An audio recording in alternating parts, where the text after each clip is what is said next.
Fala pessoal, tranquilo? Hoje a gente vai conversar brevemente sobre o setor de transmissão de energia e também falar um pouquinho sobre o leilão que aconteceu agora no finalzinho de junho, no dia 30 de junho de 2022. Vamos lá.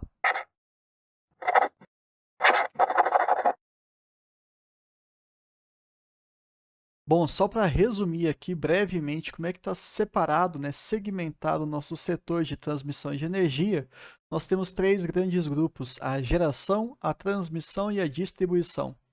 Um grande representante que está presente aí na bolsa, no setor de geração, é a S Brasil. Muita gente gosta.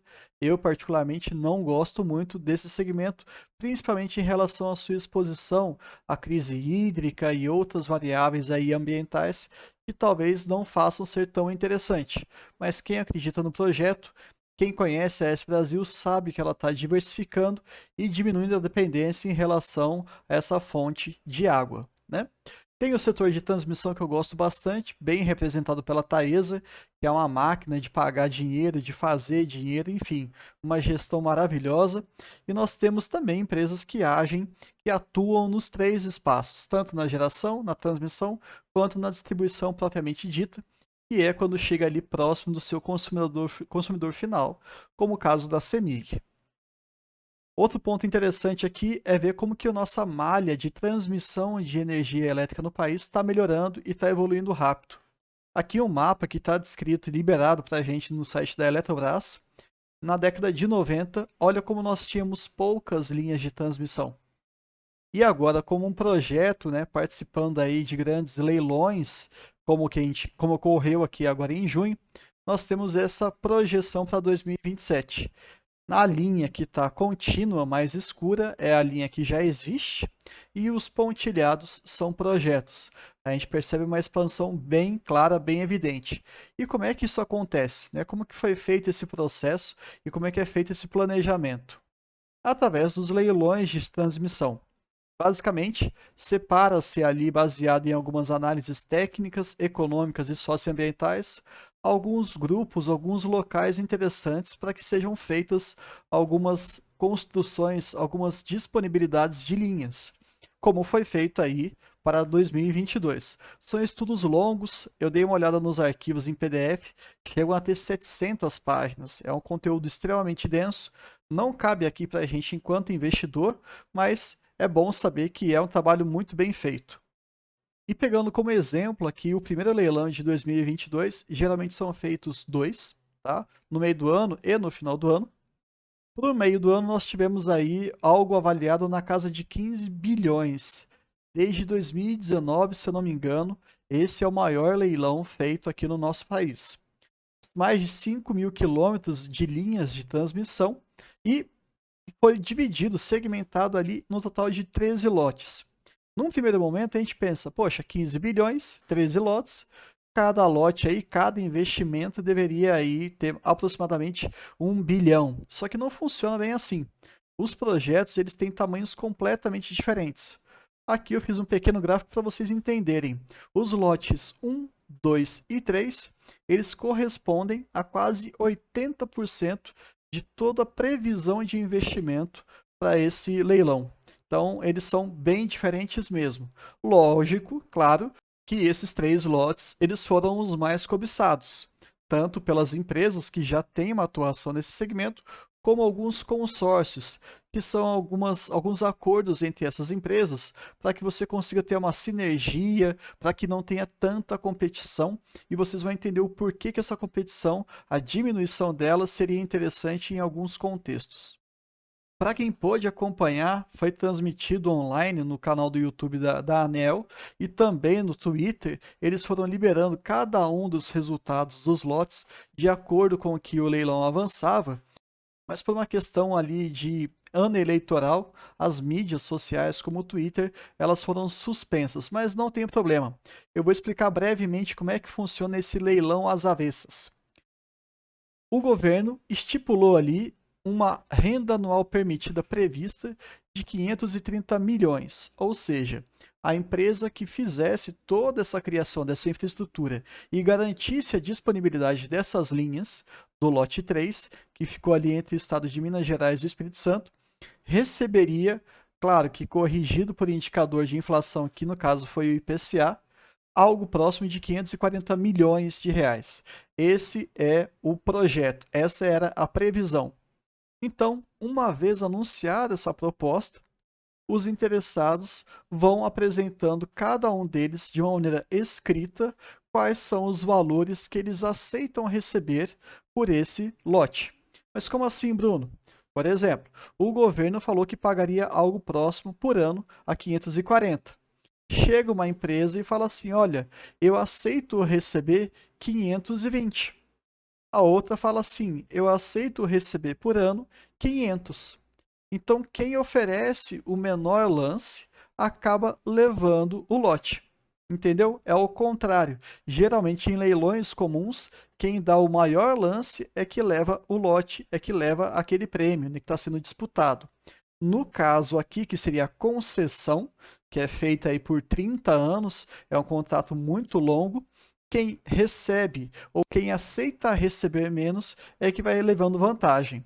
Então, por uma questão ali de empate ou de propostas muito próximas umas às outras, é aberta a disputa por viva voz. Eu resumi aqui, fiz um breve exemplo para vocês entenderem como é que a TRPL, a Transmissão Paulista, acabou vencendo esse lote. Ela falou: eu aceito receber 330 milhões por ano. Uma concorrente aceitou menos, 320. A TRPL deu uma contra-resposta e a concorrente reduziu mais ainda. Até que o último lance ofertado foi a TRPL falando: eu aceito receber 286 milhões aproximadamente por ano, sendo que inicialmente estava previsto 536. Parece realmente que teve um grande deságio, que a diferença é quanto a empresa deixou, ela abriu mão de receber. Mas a gente tem que pensar isso no longo prazo. Em 30 anos, com certeza esse investimento volta e muitas vezes algumas outras estruturas pré-existentes, elas trabalham com sinergia, fazendo com que esse investimento, para que essa estrutura toda seja criada, acabe sendo menor e ela entre em operação mais cedo, dando, claro, um maior grau de eficiência para a empresa e também nesse investimento. Então, foi um desafio grande, mas a TRPL mandou bem, na minha opinião. Eu entendi que foi um bom lote, foi uma disputa bem acirrada, mas ela conseguiu se sair bem. Essa tabela aqui foi feita por um amigo meu que investe pelo AGF, que é o João Paulo. Ele pegou cada um dos lotes, as extensões, as potências envolvidas e todos os deságios, todos os descontos e os seus respectivos vencedores. Um ponto importante que cabe aqui é que a TRPL ela teve um total de 7 concorrentes. Foi o segundo maior lote desse leilão e teve um deságio relativamente pequeno, pensando aqui, é claro, nos maiores lotes. E outro ponto muito interessante que eu acabei observando em relação às regras desse leilão é que a ANEEL ela exigiu que as empresas envolvidas elas demonstrassem uma força, um poder econômico maior para que elas não assumissem alguns lotes e depois elas abandonassem o projeto. E sim, via de regra isso acaba acontecendo, o que é muito ruim para o país, para as empresas, para o governo. A gente não quer que isso aconteça. Então, para poder participar desses lotes, para poder honrar as suas dívidas e também os seus investimentos, essas empresas tiveram aí uma fiscalização, uma vistoria mais apurada em relação à sua saúde financeira, coisa que tem melhorado dos últimos anos para cá. E esse gráfico é muito legal, está disponível no site da própria ANEEL, e eu peguei aqui um breve histórico dos últimos 10 anos, desde 2011 aproximadamente, para a gente entender como é que funcionava essa questão de deságio e qual que era o interesse efetivo das empresas em assumir esses lotes, em disputar esses lotes. Eles eram projetos rentáveis ou não? E olha que curioso, 71% dos lotes ao longo desses 10 anos foram ofertados e negociados e aceitos. Aproximadamente 30 acabaram não tendo interesse dos seus concorrentes ali das empresas, ou porque não tinham uma margem interessante, ou porque naquele momento não cabia aquele investimento. O que é péssimo, porque se a ANEEL fez um estudo que avaliou o aspecto técnico, social, econômico, estrutural para o nosso país e as empresas não quiseram, não toparam, isso mostra que alguma coisa ali não estava bem ajustada, que tem que existir uma demanda e tem que existir uma oferta para que esses leilões tenham um sucesso grande. E também pegando esse histórico de 10 anos, nós vemos que o deságio médio, o desconto médio, aquela parcela que as empresas abriam mão para receber, girava em torno de 25%. E olha como que esse cenário mudou pensando de 2018 para cá. 100% dos lotes ofertados foram negociados e estão em andamento. Alguns até já foram entregues. Mas o deságio, devido a vários aspectos também relacionados ao aumento dos seus concorrentes, né, das empresas interessadas, subiu aí para quase 50%. Aliás, um pouquinho acima. Então, o cenário no nosso país, em termos do setor de transmissão de energia elétrica, está mudando. E essa mudança pode ser observada aqui também nesse gráfico resumo, bem interessante, em relação à quantidade de lotes não negociados, os negociados e o deságio médio. Se a gente for olhar essa ponta aqui do gráfico, desde 2016 para cá, o deságio está aumentando. Então, o que a gente quer dizer com essa questão, com esse ponto específico?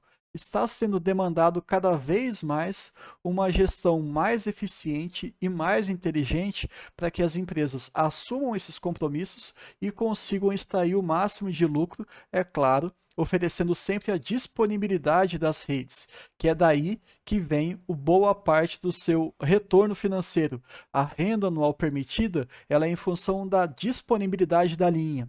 Então não me interessa se uma empresa geradora de energia está passando por alguma dificuldade hídrica e não consegue gerar efetivamente essa energia. Tampouco interessa para esse setor de transmissão se as cidades estão consumindo, se a economia está pujante, então o setor de distribuição está demandando essa energia. O setor de transmissão ele é altamente resiliente porque ele só precisa oferecer a disponibilidade. Isso é sensacional pensando em investimento de longo prazo. Ainda mais que a gente está falando em contratos ajustados pelo IPCA e até então, até pouco tempo atrás, pelo IGPM, ou seja, é uma proteção em relação à inflação no seu investimento, e também contratos longos de 30 anos aproximadamente. Você fala, poxa, a previsibilidade da receita, o fluxo de caixa, ele é muito grande. Então a empresa consegue realmente oferecer para os seus acionistas um payout, que é aquela parcela do lucro bem alta, bem interessante. Um exemplo aqui, vamos colocar em prática, são dados tirados aqui da plataforma do AGF. Nós temos para 2022, em relação à TRPL, que venceu o lote mencionado no início do vídeo, um lucro por ação de 1,81. Porém, ela distribui 90% desse lucro. É muito, dando aproximadamente R$ 1,63. Usando a regra do BARS, dos 6%, nós estaríamos dispostos a pagar no máximo, então, R$ 27,00 aproximadamente. E no dia 1º/7, no finalzinho de junho e início de julho de 2022, o preço estava girando em torno de R$ 23,00, dando aí uma rentabilidade projetada, um dividend yield projetado de 7%. É interessante, sem dúvida nenhuma. Mas é isso. Se você está gostando desse conteúdo, se inscreve, deixa o seu like, comente, compartilha com seus amigos, que esse é o melhor indicador para conseguir enxergar se tem algum valor ou não para você. Beleza? Até mais!